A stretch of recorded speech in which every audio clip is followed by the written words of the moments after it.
بسم الله الرحمن الرحيم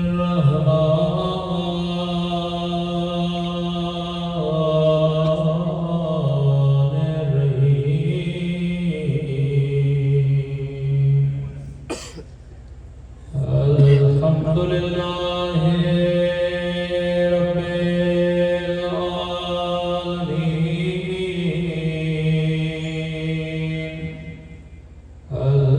الحمد لله كما هو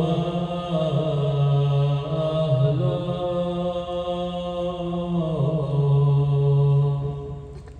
الصلاة والسلام على سيد المرسلين وخاتم النبيين أبي القاسم وعلى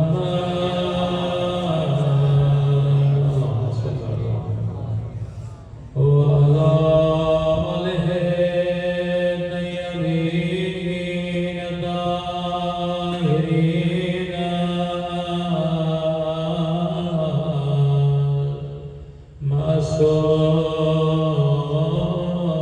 المعصومين سب کی دعائیں میں سلام اللهم كل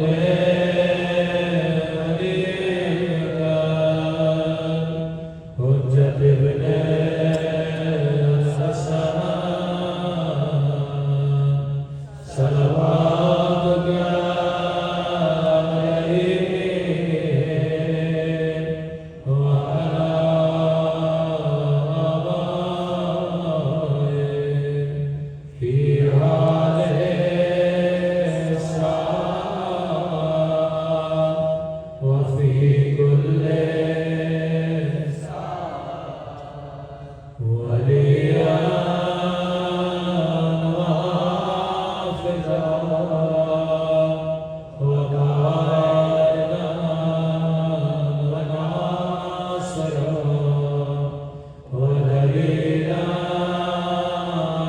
عينا حتى يسكنه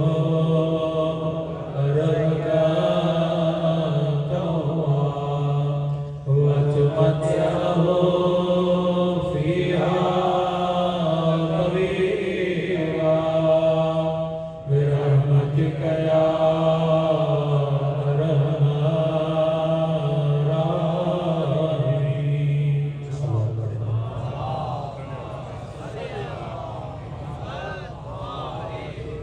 بسم الله الرحمن الرحيم رب اشرح لي صدري ويسر لي أمري واحلل عقدة من لساني يفقهوا قولي أما بعد فقد قال سبحانه وتعالى وما خلقت الجن والإنس إلا ليعبدون صلوات على محمد وعلى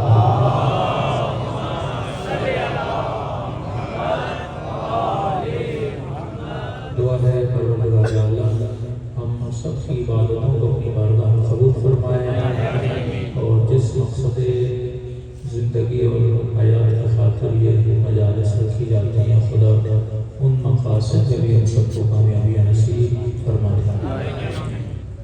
کل بھی آپ کی خدمت میں عرض کیا کہ انسان کی خلقت کا مقصد پروردگار عالم نے قرآن میں بیان کیا ہے کہ دنیا کی چھوٹی سی بھی چیز ہو بنانے والا اس کو کسی نہ کسی مقصد کے لیے بناتا ہے.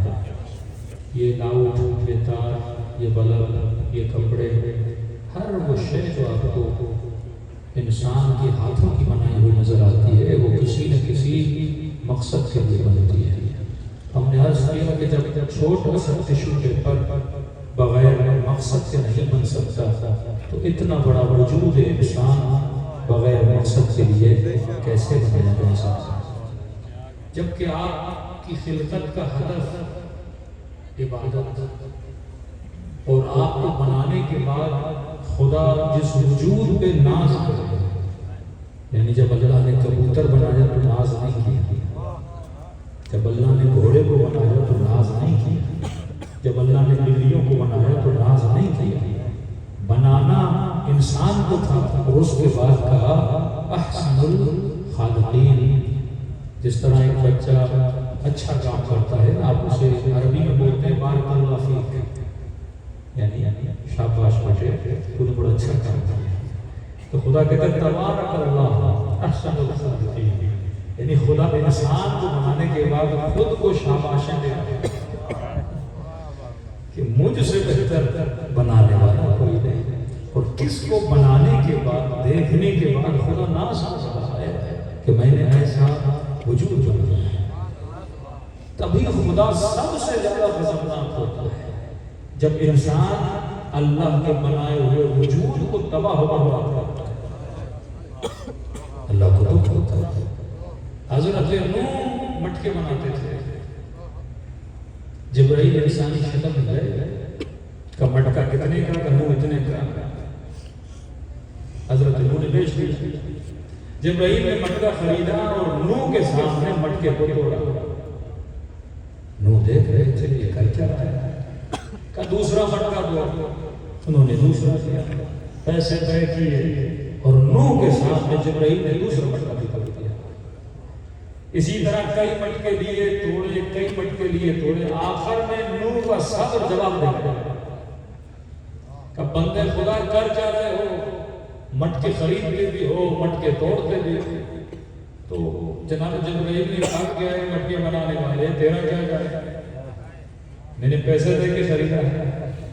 یہ بالکل ایسے ہے کہ ایک مزدور آپ کے گھر میں آئے، 3 دن آپ کے گھر کی دیوار کو رنگ کر کے خوبصورت کر کے بنائے، اور جیسے آپ پوچھیں کتنے کو کہے کہ مثلا 5000 آپ نے 5000 دیے تو اس دیوار پہ آپ نے کالا بنتے ہیں، کتنا دکھ ہوگا مزدور کو کہ میں نے 48 گھنٹے محنت کی اور تم نے 1 سیکنڈ میں، اب آپ بولے کہ پیسے میں نے تجھے دے دیے اب تو چلا جا رہا۔ اس نے بولا نوح میں نے مٹکا خریدا، میرا مٹکا ہوا، میں توڑوں یا رکھوں اس میں تیرا کیا جائے؟ حضرت نوح نے کہا تو سچ کہہ رہا ہے، تو نے خرید لیا تیرا ہو گیا لیکن بنایا تو میں نے۔ مجھے تکلیف ہو رہی ہے کہ میری بنائی ہوئی چیز کو تو کیا کر رہا ہے، توڑ رہا ہے۔ کہ نوح میں بھی انسان نہیں، جبرائیل ہوں، اللہ کا بھیجا ہوا فرشتہ ہوں، رب کا پیغام لے کر آیا ہوں کہ نوح جب تو اپنے ہاتھوں سے مٹکا بناتا ہے، جب وہ ٹوٹتا ہے تجھے تکلیف ہوتی ہے، اب تو بتا تو قوم کے لیے بد دعا کر رہا ہے، جب میں اپنے ہاتھوں سے عذاب نازل کروں گا کیا مجھے تکلیف نہیں ہوگی؟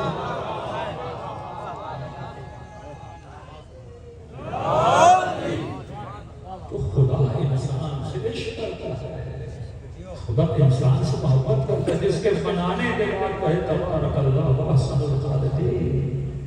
تو جو چیز جتنی عظیم ہوتی ہے اس کا مقصد بھی عظیم ہوتا ہے۔ جملوں پہ غور کیجیے، برترین مخلوق اگر کائنات میں بنائی گئی وہ انسان، تو ظاہر ہے کیونکہ یہ مخلوق سب سے بڑی تھی تو اس کا مقصد بھی سب سے بڑا ہونا چاہیے تھا۔ گدھا بھی اللہ کی مخلوق، گھوڑا بھی اللہ کی مخلوق، بکری بھی اللہ کی مخلوق، ان کے بننے کا بھی ایک مقصد تھا۔ گھوڑے بنے انسانوں کی خدمت کے لیے، گدھے بنے انسانوں کی خدمت کے لیے، مرغیاں بنی انسانوں کے لیے، بکریاں بنی انسانوں کے لیے۔ تبھی ہر بکری جب ذبح ہوتی ہے تو ذبح ہو کر اللہ کو پیغام دیتی ہے کہ اے خدا میں نے ذبح ہو کر اپنی خلقت کے مقصد کو پورا کرنا۔ ہر حلال حیوان جو ہے وہ ذبح ہونے کے بعد یہ پیغام دیتا ہے کہ میں نے اپنی خلقت کی مقصد کو پورا کر دیا۔ اب انسان 5 منٹ کے لیے آپ یہ سوچیں کہ میری خلقت کا مقصد کیا تھا؟ اگر میری خلقت کا مقصد کھانا پینا ہوتا یہ تو حیوان بھی پورا کر رہا ہے، اگر میری خلقت کا مقصد شادی کرنا ہوتا یہ تو حیوان بھی کر رہا ہے، اگر میری خلقت کا مقصد بچے پیدا کرنا ہوتا یہ تو حیوان بھی کر رہا ہے۔ تو وہ مقصد اگر حیوان پورا کر رہا ہے تو پھر مجھے پیدا کرنے کی ضرورت کیا ہے؟ اگر اللہ نے بچے پیدا کروانے تھے تو بکریاں کافی تھی، اگر اللہ نے شادیاں کروانی تھی تو حیوان کافی تھے، اگر اللہ نے بھاری بھرکم کام کروانے تھے تو اس کے لیے گھوڑے کافی تھے۔ انسان کو کیوں بنایا؟ مقصد خلقت انسان کیا تھا؟ میرے عزیز، جب تک خود کو پہچانو گے نہیں، اپنا مقصد سمجھ میں نہیں آئے گا۔ صلوات پڑھے محمد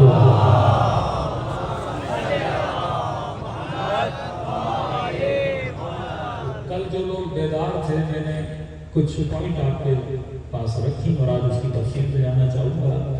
کل میں نے کہا کہ اللہ نے قرآن میں انسان کو گدھا بنایا، اور کیوں بولا؟ کیونکہ گدھا مثال بھی اللہ نے دی کہ جس طرح گدھا کتابیں اٹھاتا ہے پر کتابوں سے فائدہ نہیں لیتا، ایسے کئی گدھے مسلمانوں میں ہیں جن کے گھروں میں بے تحاشا کتابیں، لیکن کتابیں پڑھنے کے بعد بھی آل محمد کی محبت نہ آئے۔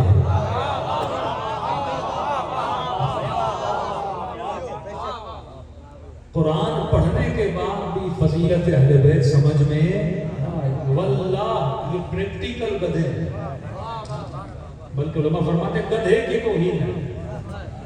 گدھا بھی برا مان جاتا ہے کیونکہ حیوانوں میں بھی اہل بیت کی معرفت تھی، ذوالجناح میں بھی حسین کی معرفت تھی، جس حیوان پہ رسول سواری کرتے تھے اس میں بھی یہ معرفت تھی کہ میرا سوار کون ہے۔ لیکن انسان اتنا گر جائے تو اللہ نے مثال دی، اس مثال سے سمجھیے کہ حیوان میں یہ صلاحیت نہیں ہے کہ کتاب سے فائدہ لے سکے، انسان میں یہ صلاحیت موجود ہے، وہ سیکھنے کی طاقت رکھتا ہے۔ آج تھوڑا اس کو اور کھول کے بیان کروں گا، آپ ذہن میں ایک سوال بنا دیجئے کہ انسان کی تعریف کیا ہے؟ کوئی آپ سے آ کے پوچھے بھائی انسان کیا ہے، تو آپ جواب کیا دیں گے؟ انسان کیا ہے؟ کبھی سوچا بھی ہے کہ انسان کیا ہے؟ مطلب 60 سال زندگی گزر جائے مجھے پتا ہی نہیں انسان کیا ہے، اور قبر میں پوچھا جائے گا خدا کون ہے، تو پھر جواب دوں گا کیا ہے؟ پہلے تو یہ پوچھا جائے گا تجھے پتا بھی ہے کہ انسان کیا ہے؟ کہ مجھے پتا ہی نہ ہو، یعنی یہ بالکل ایسے ہے کہ گدھے کے گردن میں ہیرا ڈال دو اور گدھے کو پتا ہی نہیں کہ ہیرے کی شان کیا ہے۔ اسی طرح خدا نے انسان کے لیے کہا وَنَفَخْتُ مِنْ رُوحِي، میں نے تمہارے وجود میں اپنی روح کا نفخہ ڈالا۔ یہ سب سے بڑا ہیرا ہے جو خدا نے انسان کو دیا۔ مطلب یہ نفخہ شمر کو بھی ملا، یہ نفخہ یزید کو بھی ملا، یہ نفخہ حر کو بھی ملا، یہ نفخہ حبیب ابن مظاہر کو بھی ملا، لیکن کچھ گدھے تھے انہوں نے ہیرے کو پہچانا نہیں، اور جس نے پہچان لیا وہ زر سے ابو ذر بنا، سلمان سے سلمان محمدی بنا، حبیب ابن مظاہر بنا۔ اگر تو پہچان لے وفیک عالم الاکبر، تیرے وجود میں پوری کائنات بسی ہوئی ہے، بس سوال یہ ہے تو کائنات کو پہچاننا شروع کر دے۔ آج تھوڑا سا کوشش کروں گا کہ آپ کو یہ اس پوائنٹ تک پہنچاؤں، کیونکہ ہماری مجلسیں ریڈیو کی طرح ہوتی ہیں، بندہ پڑھتا جاتا ہے اور لوگ سنتے جاتے ہیں۔ مجلس تب ہے جب آپ میں سوچنے کی توانائی پیدا ہو، جب سوچیں، مجلس جب تک درس نہ بنے، جب تک کچھ علم لے کر نہ جائیں، ایسا علم جس سے آپ کے وجود میں تبدیلی پیدا ہونے لگے۔ تو آج گھر جا کے خود سے سوال کریں گے، جواب میں آج دے دوں گا کہ انسان کسے کہتے ہیں؟ آپ کا 8 سال کا بچہ، 10 سال کا بچہ، 15 سال کا بچہ، 12 سال کی آپ کی بیٹی ہے، جب تک اسے بتائے گا کہ انسان کا شان کیا ہے، انسان کہتے کس نے؟ تبھی فرمایا من عرف نفسہ فقد عرف ربہ، جس نے خود کو پہچانا اس نے خدا کو پہچانا۔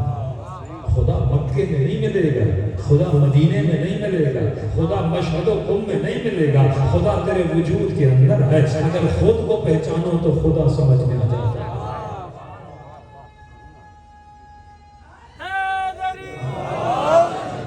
ورنہ آپ نے تو شاید کعبے کی چھت بھی نہ دیکھی، آپ کے ملک کے بہت سارے سیاستدان کہتے ہیں میں کعبے کی چھت پہ نماز پڑھ کے آیا ہوں، میں کعبے کے اندر نماز پڑھ کے آیا ہوں، اور چھت پہ نماز پڑھنے کے بعد بھی ابلیس اگر ابلیس رہے اس کا فائدہ کیا ہے؟ کوئی کہے میں 27 مرتبہ کربلا ہو کر آیا ہوں، لیکن کوئی فائدہ نہ لے اس کربلا سے، کوئی فائدہ نہیں. تو اپنے گاؤں میں رہے اور کمال یہ ہے کہ حسین تجھے ادھر ہی سلام بھیجے.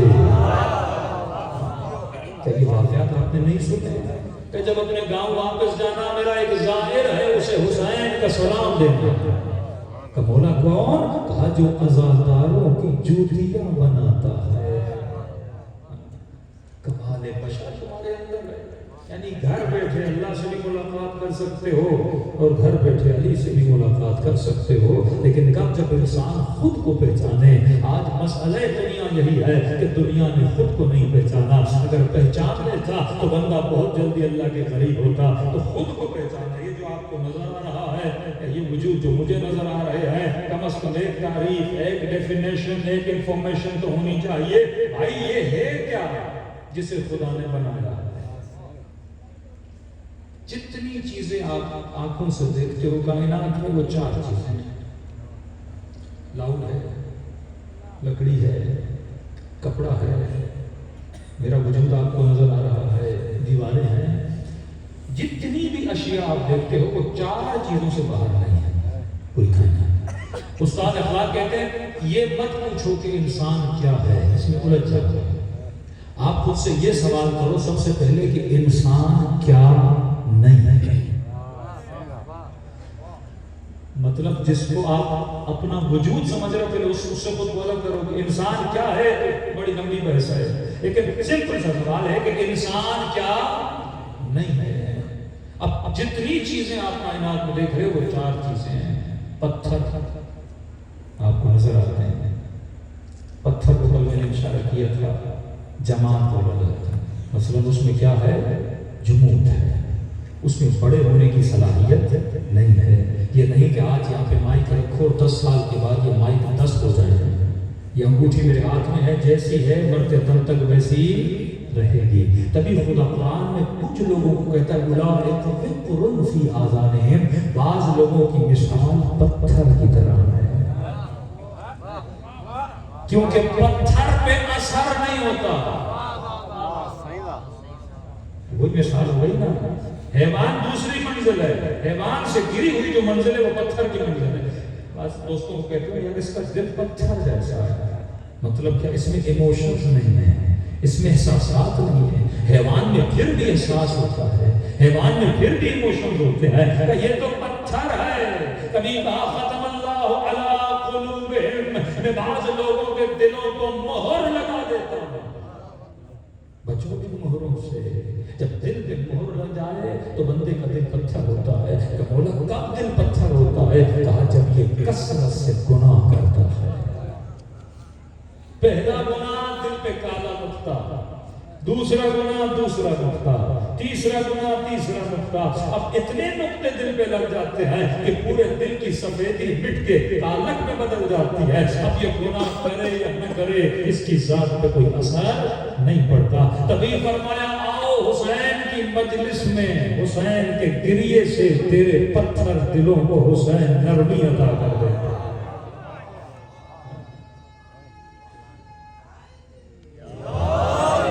اس ذکر میں اتنی طاقت ہے کہ پتھر کو موم بنا دیتا ہے، یہ مردہ کو زندہ بنا دیتا ہے، یہ غفلت کو بیداری میں بدل دیتا ہے، یہ بیمار کو شفا دے دیتا ہے. یہ وہی ذکر ہے جو انسان کو عالی مقام عطا کرتا ہے. تو فرمایا پہلا موجود جو مجھے نظر آتا ہے اسے جماعت بولا جاتا ہے. جماعت اردو میں بولتے ہیں جمود.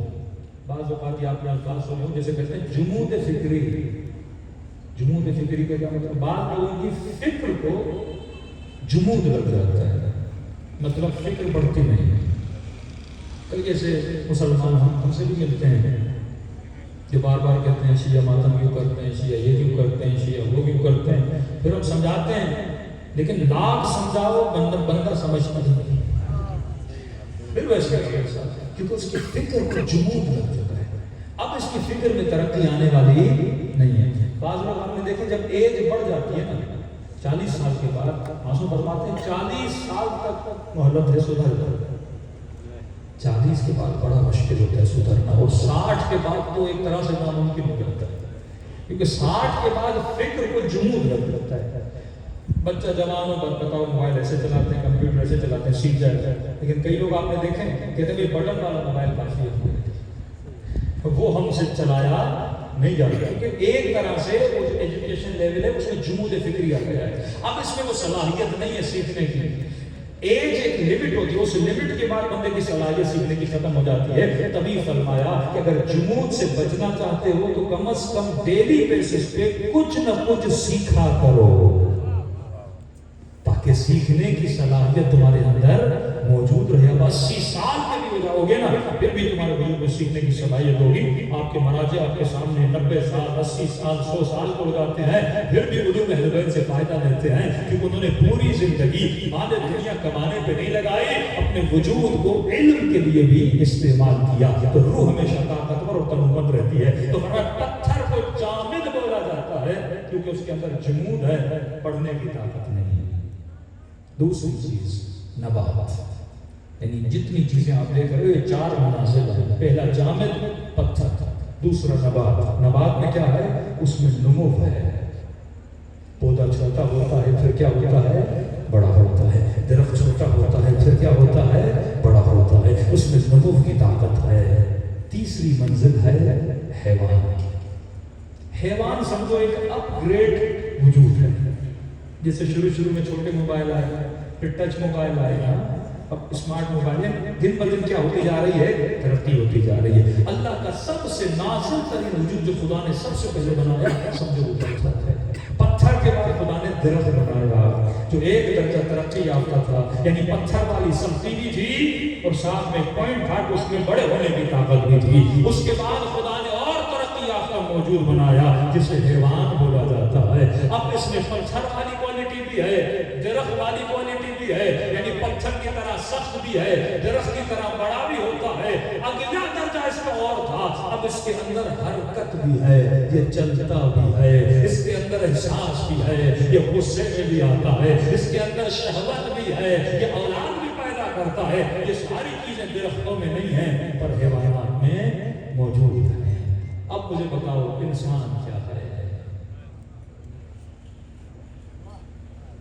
انسان پتھر نہیں پر پتھر کے کمالات رکھتا ہے کیونکہ ترقی یافتہ ہے نا آپ کی ہڈی میں پتھر والی سختی ہے پتھر نہیں پر پتھر کا کمال رکھتا ہے اگر ہڈیاں آپ کے وجود میں نہ ہو تو بندہ چل ہی نہ سکے یہ سختی پتھر والی ہے نا جو ہڈی کتنی مضبوط ہوتی ہے کھوپڑی انسان کی کتنی مضبوط ہوتی ہے یعنی آپ کے وجود میں پتھر کی سختی بھی ہے پہلا درجہ دوسرا درجہ انسان نبات نہیں درخت نہیں پر درخت کے کمال کو رکھتا ہے درخت میں بڑے ہونے کی صلاحیت ہے انسان کا بچہ بھی چھوٹا پھر کیا ہوتا ہے بڑا ہوتا ہے مطلب وہ صلاحیت کی بال کٹوائے بڑے ہو گئے داڑھی منڈوائی بڑی ہو گئی یہ چیزیں بڑی ہوتی ہیں مطلب پتھر نہیں پتھر کے کمال کو رکھتا ہے درخت نہیں درخت کے کمال کو رکھتا ہے تیسری چیز ہے حیوان انسان حیوان بھی نہیں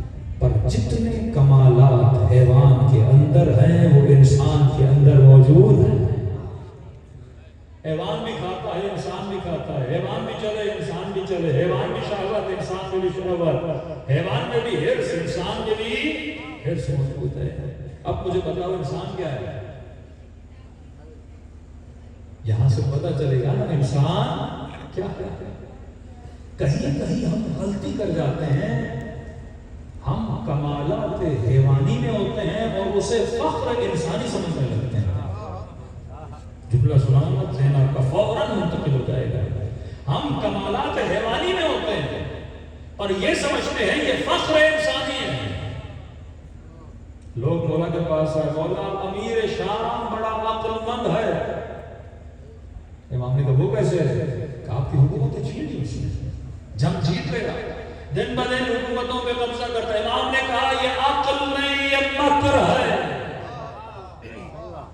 اور مکر کرنا اگر کمال انسان ہوتا تو لومڑی سب سے زیادہ مکار ہوتا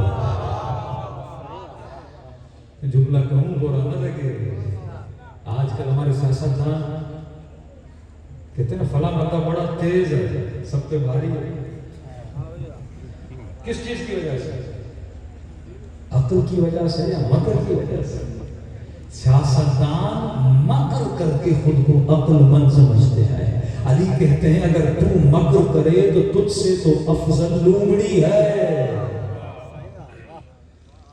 مکر کمال انسانی نہیں ہے کہ تم نے فلاں کو جھانسا دے کے اس کا مال ہڑپ لیا. اب بندہ گھر میں بولے مجھ سے تو بڑا کوئی تیز ہی نہیں، پتہ ہی نہیں چلا بے وقوف بنا کے اس کے 2 لاکھ نکال کے آ گیا، 10 لاکھ نکال کے آ گیا. اس کی زمین میں نے ہڑپ لی، اس کے مال پر میں نے قبضہ کر لیا، اس کی جائیداد میں نے قبضہ کر لیا، ہاں اس کو میں نے ٹوپی پہنا دی. آج کل ٹوپیاں بڑی چل رہی ہیں نا، ایک ٹوپی مولوی پہناتا ہے، ایک لوگ مولوی کو پہناتے ہیں. وہ سمجھتے ہیں بڑے تیز ہیں، ہم ہوشیار ہو گئے. انہیں فرماتے ہیں یہ حیوانیت ہے. جب مجھے نہیں پتا نا شأن انسانی کیا ہے، میں حیوانی کام کر کے خود کو کیا سمجھتا ہوں؟ انسان. کچھ لوگ اپنی شہوت پہ ناز کرتے ہیں، کچھ لوگ اپنے گھر پہ ناز کرتے ہیں، کچھ لوگ قوت بازو پہ ناز کرتے ہیں. علی نے کبھی ان چیزوں پہ ناز نہیں کیا. پڑھو تو صحیح نہج البلاغہ، فرماتے علی کے عزت کے لیے یہی کافی ہے کہ علی تیرا بندہ ہے، اور علی کے فخر کے لیے یہ کافی ہے تو علی کا خدا ہے.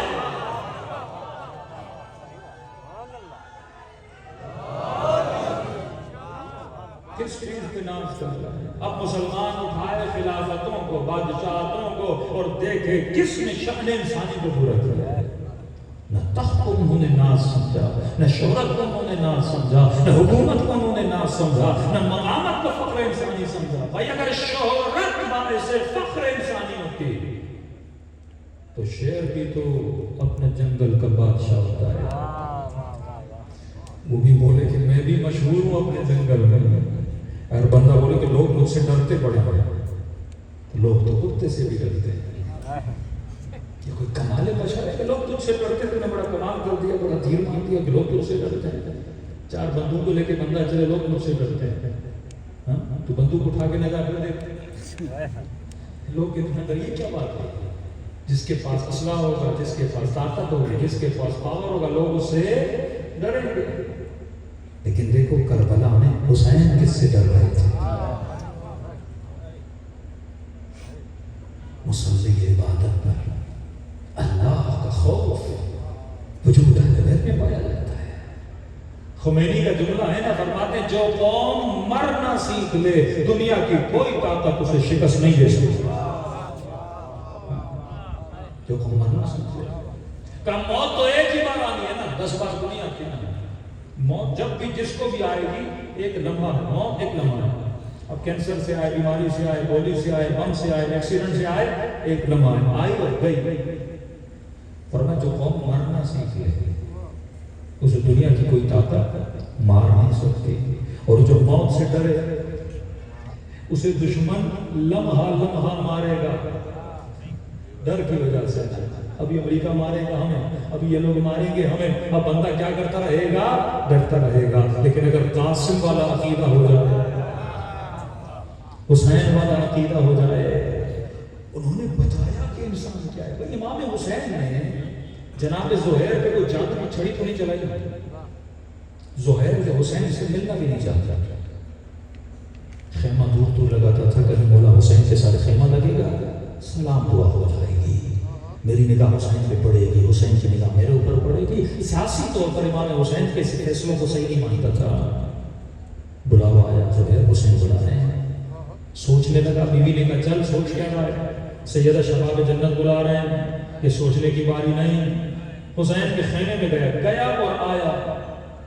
بیوی کو چھوڑا، مال چھوڑا، دولت چھوڑی، اور حسین کے قدموں پہ بیٹھا کہ مولا اگر 70 مرتبہ بھی مارا جائے، جلایا جائے، راکھ بنا کے اڑایا جائے، پھر بھی اپنی جان کو آپ کے قدموں پہ قربان. کیا کیا حسین ابن علی نے ایسا؟ کوئی تعویذ پڑھا امام حسین نے؟ کوئی دعا کی امام حسین نے؟ نہیں. حسین نے زہیر کو انسان کا مقصد بتا دیا، کیونکہ ہمیں پتہ نہیں. جب پتہ نہیں ہم وہ کام کرتے ہیں جو شان انسان کے لیے نہیں ہے، حیوانی کام.